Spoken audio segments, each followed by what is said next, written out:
Hi friends, ഇപ്പോൾ 2024 June എക്സാമിലേക്കുള്ള preparation എല്ലാവരും വളരെ കൃത്യമായിട്ട് തന്നെ മുന്നോട്ടേക്ക് കൊണ്ടുപോകുന്നുണ്ടാവും. പ്രിപ്പയർ ചെയ്തുകൊണ്ടിരിക്കുന്നവർക്ക് കൂടുതലായിട്ട് വരുന്ന ഒരു കാര്യം എന്ന് പറയുന്നത് പരീക്ഷയെ പറ്റി വല്ലാതൊരു പേടി, എങ്ങനെ പഠിക്കണം, ഏത് രീതിയിൽ പഠിക്കണം എന്നുള്ള രീതിയിൽ ഭയങ്കരമായിട്ട് സ്ട്രെസ് അനുഭവപ്പെടുന്നുണ്ട്. അപ്പൊ അതൊക്കെ എങ്ങനെ നമ്മൾ കൈകാര്യം ചെയ്യണം, എവിടെ തുടങ്ങണം, ഏത് രീതിയിലാണ് പഠനം മുന്നോട്ടേക്ക് കൊണ്ടുപോകേണ്ടത്. കൂടുതലായിട്ടും ഇങ്ങനെയുള്ള സംശയങ്ങൾ വരുന്നത് ഒന്ന് രണ്ട് തവണ എഴുതി ഒത്തിരി സ്ഥലങ്ങളിൽ നിന്നും കോഴ്സുകളൊക്കെ എടുത്തു, അതൊന്നും വർക്കൗട്ട് ആവുന്നില്ല എന്നുള്ള രീതിയിൽ ഒത്തിരി പേര് മെസ്സേജ് അയക്കുന്നുണ്ട്. അപ്പോൾ അവർക്കൊക്കെ വേണ്ടിയിട്ടും ആദ്യമായിട്ട് പരീക്ഷ ചെയ്യുന്നവർക്കും വേണ്ടിയിട്ടൊക്കെ ഈ ഒരു വീഡിയോ നല്ല രീതിയിൽ ഉപകാരപ്പെടും. വീഡിയോ നിങ്ങൾ മുഴുവനായിട്ട് കാണാൻ ശ്രമിക്കുക. മറ്റൊരു കാര്യം പറയാനുള്ളത്, നമ്മൾ കുറച്ച് ദിവസങ്ങളായിട്ട് വീഡിയോ ചെയ്തിരുന്നില്ല. അതിന്റെ പ്രധാനപ്പെട്ട കാരണം എന്ന് പറയുന്നത് കൃത്യമായിട്ടുള്ള കാര്യങ്ങൾ നിങ്ങളിലേക്ക് എത്തിക്കുക എന്നുള്ളതാണ്. വെറുതെ കുറേ കാര്യങ്ങൾ നമ്മൾ വന്നിരുന്ന് പറഞ്ഞതുകൊണ്ട് കാര്യമില്ല. അടുത്ത പരീക്ഷകൾ നിങ്ങൾക്ക് ഉപകാരപ്രദമാകുന്ന കാര്യങ്ങൾ നിങ്ങളിലേക്ക് എത്തിക്കുക. അതിനായിട്ട് നമ്മൾ ഈ ഒരു വർഷത്തെ ചോദ്യങ്ങളെല്ലാം കൃത്യമായിട്ട് മനസ്സിലാക്കേണ്ടതുണ്ട്. അപ്പൊ അത് ജനറൽ പേപ്പറിൻ്റെതായാലും മെയിൻ സബ്ജക്റ്റുകളുടേതായാലും കൃത്യമായിട്ട് ചോദ്യങ്ങളെ മനസ്സിലാക്കിയാൽ മാത്രമേ നമുക്ക് അടുത്ത പരീക്ഷയ്ക്കായിട്ട് ഒരു ഷുവർ ഷോട്ട് ഏരിയ കണ്ടെത്താൻ സാധിക്കുകയുള്ളൂ.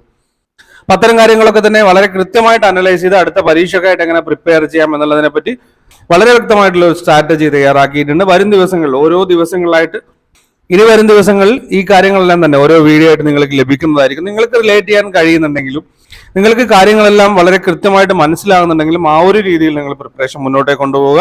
അപ്പൊ ഇന്നത്തെ വീഡിയോയിൽ നമ്മൾ വളരെ സ്മൂത്ത് ആയിട്ട് നമ്മുടെ പ്രിപ്പറേഷൻ എങ്ങനെ മുന്നോട്ടേക്ക് കൊണ്ടുപോകുക, അതായത് യാതൊരുവിധ സ്ട്രെസ്സും ഇല്ലാതെ ഈസി ആയിട്ട് പഠിച്ചു പോകാൻ പറ്റും, ആ രീതിയിലുള്ളൊരു പ്രിപ്പറേഷൻ സ്ട്രാറ്റജിയാണ് നമ്മൾ മനസ്സിലാക്കുന്നത്. അപ്പോൾ നിങ്ങൾ വീഡിയോ മുഴുവനായിട്ട് കാണാൻ ശ്രമിക്കുക. ഇപ്പൊ രണ്ട് കാര്യങ്ങളാണ് പ്രധാനമായിട്ടും നമ്മൾ ഇതിന് ശ്രദ്ധിക്കേണ്ടത്. ഒന്നാമത്തെ കാര്യം, എന്താണ് നിങ്ങളുടെ പ്രശ്നം എന്നുള്ളത് മനസ്സിലാക്കുക എന്നുള്ളതാണ്.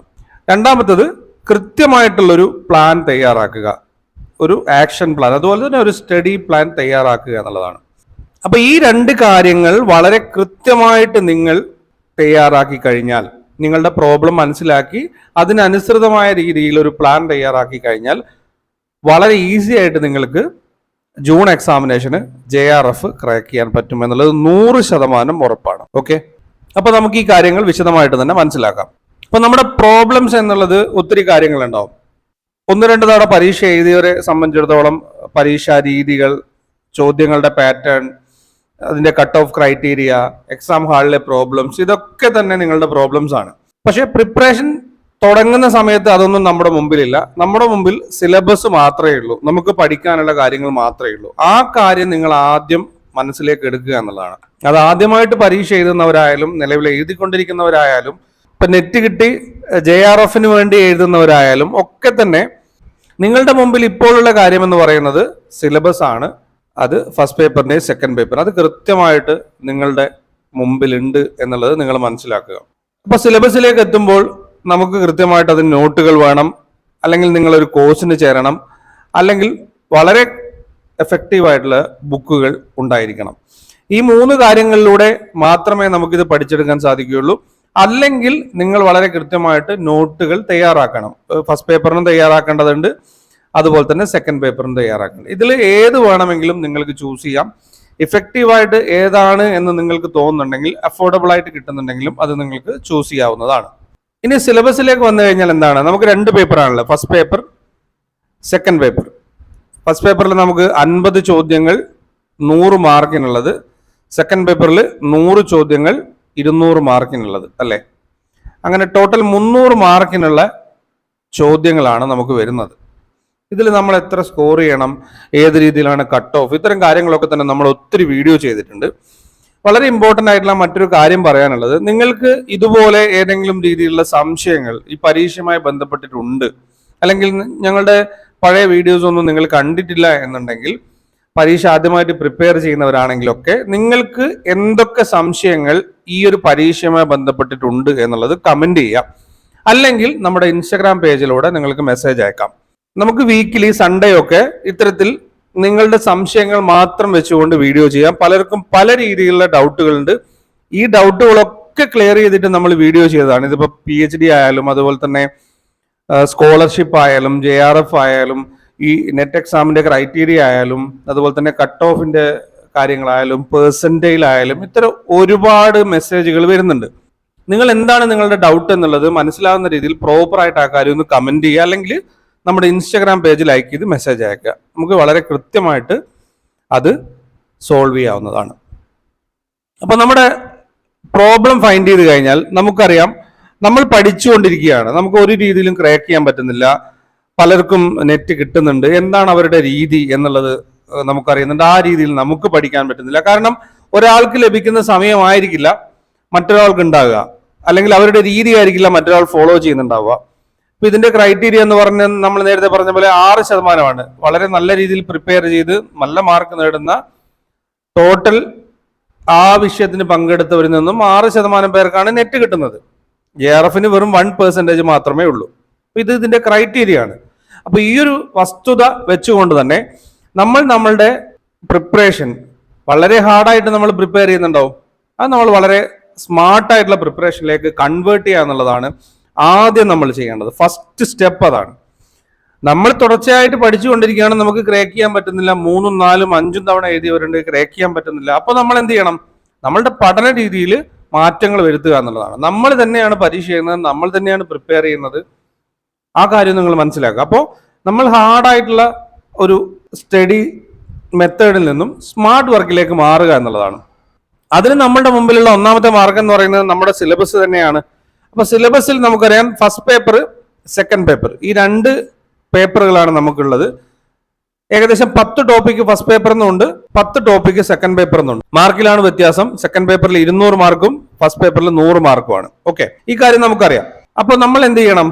നമ്മുടെ മെയിൻ സബ്ജക്റ്റിന്റെ ഈ 10 യൂണിറ്റിൽ നിങ്ങൾക്ക് ഏതാണോ ഈസി ആയിട്ട് വരുന്നത് ആ ടോപ്പിക്കുകൾ കണ്ടെത്തുക, അത് വളരെ പെട്ടെന്ന് പഠിച്ചു തീർക്കുക എന്നുള്ളതാണ് ഒന്നാമത്തെ മെത്തേഡ് എന്ന് പറയുന്നത്. ഓക്കെ, അതുപോലെ തന്നെയാണ് നമ്മുടെ ഫസ്റ്റ് പേപ്പറിന്റെയും. അത് ഏത് രീതിയിൽ പഠിക്കണം, എന്തൊക്കെ കാര്യങ്ങൾക്ക് ഇമ്പോർട്ടന്റ് കൊടുക്കണം എന്നുള്ളതൊക്കെ നമുക്ക് ഇനി വരുന്ന വീഡിയോയിലൊക്കെ ചർച്ച ചെയ്യാം. ഒത്തിരി കാര്യങ്ങൾ പറയാനുണ്ട്.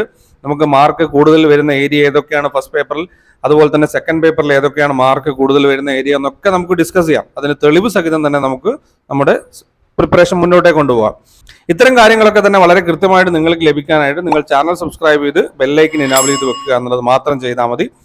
വളരെ കൃത്യമായിട്ട് നിങ്ങളുടെ ഹാർഡ് വർക്കിനെ നമുക്ക് സ്മാർട്ട് വർക്കിലേക്ക് മാറ്റിയെടുക്കാൻ സാധിക്കും. അപ്പോൾ ഇതാണ് ഒന്നാമത്തെ ഒരു കാര്യം എന്ന് പറയുന്നത്. നമ്മുടെ ടോപ്പിക്കുകളെ നമുക്ക് ഏറ്റവും വേഗത്തിൽ പഠിക്കാനാവുന്നതും പഠിച്ചാൽ മനസ്സിലാകുന്നതുമായ ടോപ്പിക്കുകൾ, ഈസി ടോപ്പിക്കുകളൊന്നും നമുക്ക് കുറച്ച് സമയം വേണ്ടി വരുന്നതും അതുപോലെ തന്നെ പഠിച്ചാൽ നമുക്ക് മനസ്സിലാക്കിയെടുക്കാൻ കുറച്ച് ബുദ്ധിമുട്ടുള്ളതുമായ കാര്യങ്ങളെ ഹാർഡായിട്ടുള്ള ടോപ്പിക്കുമായിട്ട് കണക്കാക്കി 2നെയും 2ആയി വിഭജിച്ച് നമുക്ക് വളരെ പെട്ടെന്ന് പഠിച്ചു തീർക്കാൻ പറ്റുന്ന കാര്യങ്ങൾ വളരെ പെട്ടെന്ന് തന്നെ പഠിച്ചു തീർക്കുക എന്നുള്ളതാണ്. ഓക്കെ, ആ കാര്യം നിങ്ങൾ കൃത്യമായിട്ട് മനസ്സിലാക്കുക. നമ്മൾ ഒത്തിരി വീഡിയോയിൽ ഈ കാര്യം പറഞ്ഞതാണ്, കൂടുതലായിട്ട് പറയുന്നില്ല. ഇതാണ് നമ്മുടെ ഒന്നാമത്തെ സ്റ്റെപ്പ് എന്ന് പറയുന്നത്. ഇനി രണ്ടാമത്തെ കാര്യം എന്താണ്? നമ്മൾ ഇങ്ങനെ പഠിച്ച ഏരിയയിൽ നിന്നുള്ള ചോദ്യങ്ങൾ പ്രാക്ടീസ് ചെയ്യുക എന്നുള്ളതാണ്. നമ്മൾ തുടക്കത്തിലേ പറഞ്ഞു, PYQ എന്ന് പറയുന്നത് നമ്മളെ സംബന്ധിച്ചിടത്തോളം അല്ലെങ്കിൽ ഒരു ക്ലാസ് എടുക്കുന്നവരെ സംബന്ധിച്ചിടത്തോളം വളരെ ഇമ്പോർട്ടന്റ് ആയിട്ടുള്ള ഒരു കാര്യമാണ്. കാരണം അടുത്ത പരീക്ഷ എങ്ങനെയായിരിക്കും, ഏതൊക്കെ ഏരിയയിൽ നിന്നാണ് ചോദ്യങ്ങൾ വരുന്നത്, ഏതൊക്കെ പാറ്റേണിലാണ് ചോദ്യങ്ങൾ വരുന്നത്, അത്തരം ചോദ്യങ്ങൾ എങ്ങനെ നേരിടണം, ഈ കാര്യങ്ങളൊക്കെ തന്നെ നമ്മുടെ സ്റ്റുഡൻസിന് പറഞ്ഞു കൊടുക്കാൻ പറ്റുന്നത് നമുക്ക് 5-6 വർഷത്തെ പ്രീവിയസ് ഇയർ ചോദ്യങ്ങൾ പരിശോധിച്ച് കഴിഞ്ഞാൽ നമുക്ക് വളരെ കൃത്യമായിട്ട് ഇത്തരം കാര്യങ്ങൾ അടുത്ത പരീക്ഷയ്ക്ക് ഏതൊക്കെ ഏരിയയിൽ നിന്ന് വരും, ഷോർട്ട് ഏരിയ ഏതാണ് എന്നുള്ളതൊക്കെ വളരെ കൃത്യമായിട്ട് മനസ്സിലാവും. എന്നാൽ ഒരു പരീക്ഷ എഴുതുന്ന സ്റ്റുഡൻസിനെ സംബന്ധിച്ചിടത്തോളം അവരൊരു യൂണിറ്റ് പഠിക്കുകയാണെങ്കിൽ ആ യൂണിറ്റിൽ ഏതൊക്കെ ചോദ്യങ്ങൾ വന്നിട്ടുണ്ട്, ഏത് രീതിയിലാണ് ചോദ്യങ്ങൾ വരുന്നത്, ഒരു ചോദ്യത്തിന് എത്ര സമയം എടുക്കും നമുക്ക് അത് സോൾവ് ചെയ്യാൻ വേണ്ടിയിട്ട് എന്നുള്ള കാര്യങ്ങളൊക്കെ തന്നെ വളരെ കൃത്യമായിട്ട് മനസ്സിലാക്കാം. നമ്മൾ ഏതൊക്കെ ഏരിയ പഠിച്ചു, ഏതൊക്കെ രീതിയിലാണ് ചോദ്യങ്ങൾ വരുന്നത്, അത് എത്രത്തോളം ഇഫക്റ്റീവായിട്ട് നമുക്ക് സോൾവ് ചെയ്യാൻ പറ്റുന്നുണ്ട്, അത്തരം കാര്യങ്ങളൊക്കെ തന്നെ ഓരോ യൂണിറ്റ് കഴിയുന്തോറും PYQ പ്രാക്ടീസിലൂടെ നമുക്ക് മനസ്സിലാക്കാൻ സാധിക്കും. അത് നമ്മുടെ പഠനത്തിനെ വളരെ ഈസി ആയിട്ട് മുന്നോട്ട് കൊണ്ടുപോകാൻ സാധിക്കും. അതായത് നമ്മുടെ ഹാർഡ് വർക്കിനെ സ്മാർട്ട് വർക്കിലേക്ക് മാറ്റുന്ന രണ്ടാമത്തെ ഒരു രീതിയാണിത്. അല്ലെങ്കിൽ നമ്മൾ ഇങ്ങനെ പഠിച്ചു നമ്മൾ ഒരു ടൈമിൽ ഇത് മാത്രം പ്രാക്ടീസ് ചെയ്യും, അതായത് നമ്മൾ പഠിക്കുന്നു, പ്രീവിയസ് ഇയർ ചോദ്യങ്ങൾ മാത്രം പ്രാക്ടീസ് ചെയ്യുന്നു, ആ ഒരു രീതിയിൽ നിന്ന് മാറി നമ്മൾ പഠിക്കുക, അതിനോടൊപ്പം തന്നെ PYQ പ്രാക്ടീസ് ചെയ്ത് പോവുക എന്നുള്ളതാണ്. എന്നാൽ നമുക്ക് നമ്മുടെ സ്ട്രെങ്ത് മനസ്സിലാവും, നമുക്ക് ഒരു പരിധിവരെ ചോദ്യങ്ങൾക്ക് ഉത്തരം കിട്ടുമ്പോൾ നമ്മുടെ സ്ട്രെസ് ഒഴിവായി കിട്ടുമെന്നുള്ളതാണ്. നമ്മൾ പഠിച്ച കാര്യങ്ങൾ ചോദ്യങ്ങളിൽ വരുന്നുണ്ടല്ലോ എന്നുള്ള കാര്യം നമുക്ക് വളരെ കൃത്യമായിട്ട് മനസ്സിലാവും. അതുകൊണ്ട് തന്നെ നമുക്ക് കൃത്യമായിട്ട് നമ്മുടെ സ്ട്രെസ് റിമൂവ് ചെയ്യാൻ പറ്റും എന്നുള്ളതാണ്. ഈ 2 കാര്യങ്ങളാണ് പ്രധാനമായിട്ടും വരുന്നത്. ഈ കാര്യങ്ങൾ നിങ്ങൾ ഓർത്തു വെക്കുക. നമ്മൾ വളരെ കൃത്യമായിട്ട് പറഞ്ഞിട്ടുണ്ട്, നമ്മൾ റിപ്പീറ്റ് ചെയ്യേണ്ട കാര്യമില്ല. പിന്നെ ഇമ്പോർട്ടന്റ് ആയിട്ടുള്ള കാര്യം പറഞ്ഞു, നിങ്ങൾക്ക് ഏത് രീതിയിലുള്ള ഡൗട്ട് ഉണ്ടെങ്കിലും കമന്റ് ആയിട്ടും ഇൻസ്റ്റാഗ്രാമിൽ മെസ്സേജ് ആയിട്ടും ചോദിക്കാം. നമ്മളത് പിക്ക് ചെയ്തിട്ട് വീക്കിലി ഓരോ വീഡിയോ നിങ്ങളുടെ സംശയങ്ങൾക്ക് മാത്രമായിട്ട് ചെയ്യാൻ തീരുമാനിച്ചിട്ടുണ്ട്. വരും വീഡിയോയിൽ വളരെ കൃത്യമായിട്ട് ഓരോ യൂണിറ്റിലും നിങ്ങൾ ഏതൊക്കെ ഭാഗങ്ങൾ ശ്രദ്ധിക്കണം എന്നുള്ളത് പറഞ്ഞു കഴിഞ്ഞാൽ നിങ്ങൾക്ക് പഠിക്കാം, നിങ്ങൾക്ക് വളരെ കൃത്യമായിട്ട് പഠിച്ചു പോകാം. അതിനുള്ള സോഴ്സുകൾ നിങ്ങൾക്ക് അവൈലബിൾ ആണ് എന്നുള്ളതാണ്. ഇനി രണ്ടാമത്തെ കാര്യമാണ് നമ്മൾ കൃത്യമായിട്ടൊരു പ്ലാൻ ബിൽഡ് ചെയ്യുക എന്നുള്ളതാണ്. അപ്പൊ ഒന്നാമത്തെ കാര്യം നമ്മൾ മനസ്സിലാക്കി കഴിഞ്ഞു, നമ്മുടെ പ്രോബ്ലം എന്താണെന്നുള്ളത്. നിങ്ങൾക്ക് പല രീതിയിൽ ഉണ്ടാവാം, അതൊക്കെ മനസ്സിലാക്കി ഈ ഒരു രീതിയിലേക്ക് ഒരു സ്മാർട്ട് ആയിട്ടുള്ള സ്റ്റഡി മെത്തേഡിലേക്ക് വരിക എന്നുള്ളതാണ് ആദ്യം ചെയ്യേണ്ടത്. രണ്ടാമത്തെ നമ്മുടെ ഒരു ആക്ഷൻ പ്ലാൻ ക്രിയേറ്റ് ചെയ്യുമ്പോൾ അല്ലെങ്കിൽ നമ്മുടെ ഒരു സ്റ്റഡി മെത്തേഡ് ക്രിയേറ്റ് ചെയ്യുമ്പോൾ നമുക്ക് അവൈലബിൾ ആയിട്ടുള്ള ടൈം നമ്മൾ മനസ്സിലാക്കണം.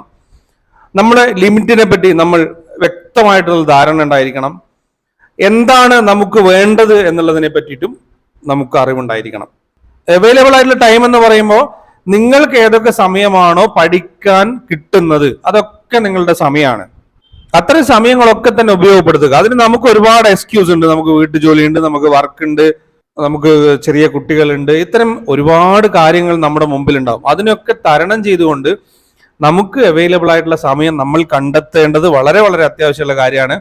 അപ്പൊ ടൈം ടേബിളിന്റെ കൃത്യമായിട്ട് നമുക്ക് എങ്ങനെ സമയം കണ്ടെത്താം, എങ്ങനെയാണ് ഒരു ടൈം ടേബിൾ ക്രിയേറ്റ് ചെയ്യേണ്ടത് എന്നുള്ളതിനെ പറ്റി കൃത്യമായിട്ടുള്ള ഒരു വീഡിയോ നമ്മൾ ചെയ്തിട്ടുണ്ട്. ലിങ്ക് ഇവിടെ ഐ ബട്ടണായിട്ടും കൊടുക്കാം, ഡിസ്ക്രിപ്ഷനിലും കൊടുക്കാം. അതൊന്ന് കാണാൻ ശ്രമിക്കുക.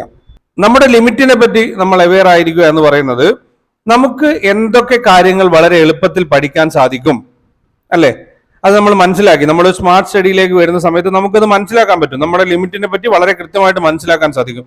നമ്മൾ ഹാർഡ് വർക്കിൽ അത് നമുക്ക് മനസ്സിലാവില്ല, നമ്മൾ ഇങ്ങനെ പഠിച്ചു പോവാണ്.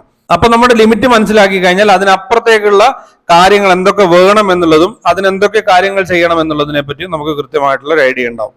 മൂന്നാമത്തെ പോയിന്റ് വളരെ ഇമ്പോർട്ടന്റ് ആയിട്ടുള്ള കാര്യമാണ്. എന്താണ് നിങ്ങൾക്ക് വേണ്ടത് എന്ന് കൃത്യമായിട്ട് മനസ്സിലാക്കുക. അതിന്റെ പ്രധാനപ്പെട്ട ഒരു കാര്യം പറയുന്നത് പല രീതിയിൽ നമ്മളെ കൺവേർട്ട് ചെയ്യുന്ന പല കാര്യങ്ങൾ നമുക്ക് ഇന്ന് സോഷ്യൽ മീഡിയയിൽ അവൈലബിൾ ആണ്. നമ്മുടെ പഠന സംബന്ധമായിട്ട് നമ്മൾ പഠിച്ചതും നമുക്ക് അറിയാവുന്നതുമായ കാര്യങ്ങൾ വെറുതെ കേൾക്കേണ്ട യാതൊരു കാര്യമില്ല. ഇത്തരം കാര്യങ്ങളൊക്കെ തന്നെ നിങ്ങൾക്ക് അറിയാമെങ്കിൽ നമ്മുടെ വീഡിയോയും നിങ്ങൾ കാണേണ്ട കാര്യമില്ല. നിങ്ങൾക്ക് അറിയാത്ത കാര്യങ്ങൾ എവിടെയെങ്കിലും ലഭിക്കുന്നുണ്ടെങ്കിൽ മാത്രം അതിനെ ഫോളോ ചെയ്യുക എന്നുള്ളതാണ്. അതിന് വ്യക്തമായിട്ടുള്ള ഒരു സ്ട്രാറ്റജി നിങ്ങൾക്ക് ഉണ്ടായിരിക്കണം. ഈ കാര്യങ്ങൾ എനിക്കറിയാം, ഞാനത് കാണേണ്ട കാര്യമില്ല, അതിൽ നിന്ന് കൃത്യമായിട്ടുള്ള കാര്യങ്ങളൊക്കെ തന്നെ ഞാൻ പഠിച്ചതാണ്. നമ്മുടെ ഒരു പഠന രീതി സിലബസിനെ മനസ്സിലാക്കി കൃത്യമായിട്ട് പഠിക്കുക, PYQ പ്രാക്ടീസ് ചെയ്യുക എന്നുള്ളതാണ്. അപ്പൊ നമുക്കറിയാം PYQ മാത്രം പ്രാക്ടീസ് ചെയ്തുകൊണ്ട് നമുക്ക് നെറ്റ് ക്രാക്ക് ചെയ്യാൻ സാധിക്കില്ല. അത് നെറ്റ് എക്സാം എഴുതുന്ന ഏതൊരാൾക്കും വളരെ കൃത്യമായിട്ട് അറിയാവുന്ന കാര്യമാണ്. അപ്പൊ അത്തരത്തിലുള്ള കാര്യങ്ങളൊക്കെ തന്നെ തുടക്കത്തിലെ അവോയ്ഡ് ചെയ്യുക എന്നുള്ളതാണ് നിങ്ങൾ എടുക്കേണ്ട. അതിന് നമ്മൾ അറിയേണ്ട പ്രധാനപ്പെട്ട കാര്യം എന്ന് പറയുന്നത് എന്താണ് നമുക്ക് കൃത്യമായിട്ട് വേണ്ടത് എന്ന് അറിയുക എന്നുള്ളതാണ്. അങ്ങനെ അറിഞ്ഞാൽ മാത്രമേ നമുക്ക് എന്തൊക്കെ ഒഴിവാക്കണം എന്ന് മനസ്സിലാവുകയുള്ളൂ. സോ അതുകൊണ്ട് ആ കാര്യം നിങ്ങൾ പൂർണ്ണമായിട്ട് മനസ്സിലാക്കുക.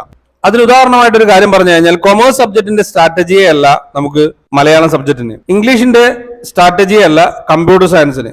അപ്പൊ കൊമേഴ്സിന് ആ ഒരു സബ്ജക്റ്റിന് വരുന്ന രീതിയിൽ അതിന്റെ ചോദ്യങ്ങളെ മനസ്സിലാക്കി ഏതൊക്കെ ഏരിയയിൽ നിന്നാണ് ഏത് രീതിയിൽ പഠിക്കണം, എത്ര മാർക്ക് സ്കോർ ചെയ്യണം, അത്തരം കാര്യങ്ങളെ മനസ്സിലാക്കി വേണം നമ്മൾ കൊമേഴ്സിന് പഠിക്കാൻ വേണ്ടിയിട്ട്.